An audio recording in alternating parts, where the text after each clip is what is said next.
बिस्मिल्लाहिर्रहमानिर्रहीम। अस्सलाम वालेकुम। उम्मीद करती हूँ आप जहाँ कहीं भी होंगे खैरियत से होंगे।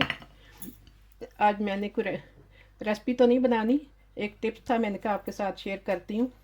बस दफ़ा कोई बच्चे ये चीज़ सेव करनी हो जैसे, तो मैं तो इस तरह करती हूँ। साग बनाया था, फ्रीज़ किया था, तो मैंने इस तरह उसको फ्रीज़ कर दिया था। अब मैं इसको निकाल के तो वैसे रख लूँ, क्योंकि इस तरह फिर इजी होता है कि जब हमने थोड़ा भी अगर इस्तेमाल करना है तो इस तरह हम आसानी से, जितना हम अगर एक बंदे ने खाना इस्तेमाल करना है थोड़ा थोड़ा निकाल लिया, ज़्यादा चाहिए तो हम फिर ज़्यादा निकाल लें। अगर एक बंदे ने खाना है सिर्फ ये 3-4 पीस इसके हमें काफ़ी हो जाते हैं।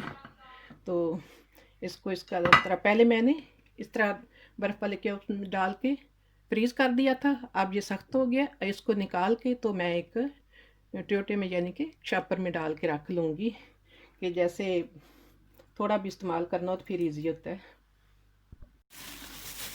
इस तरह मैंने डाल दिया शॉपर में, ऊपर नाम लिख दूँगी। जैसे जब बच्चों ने लेना या किसी ने भी वो चीज़ें मिक्स भी हों तो फिर पता चल जाता है इसमें कौन सी चीज़ है। तो जब भी ज़रूरत है, एक बंदे ने खाना है 3 या 4 पीस निकाले तो निकाल के इस्तेमाल कर लिए। इसको अब मैं फ्रीज़ कर दूँगी। जो बच गया था मैंने कहा ऐसे फिर जब भी ज़रूरत तो इस्तेमाल कर लेंगे। और कीमा भी मैं इस तरह करती हूँ, जब जो सालन बनाते हैं अगर बच जाता है तो वो भी मैं फ्रीज़ करके रख देती हूँ। कि मैंने पहले से कीमा फ्रीज़ करके रखा हुआ था, तो अब इसको मैं आज निकालूंगी। मैंने इसके पराठे बनाने हैं। कीमा जो भी हम फ्रीज़ करते हैं, हमारे घर में ज़्यादा पराठे ही बनते हैं इसके। तो इस तरह मैंने कहा आपके साथ भी मैं शेयर करती हूँ ये टिप, कि थोड़ी भी चीज़ इस्तेमाल करनी है तो फिर हम थोड़ी निकाल सकते हैं, ऐसे भी फ्रीज़ कर दें।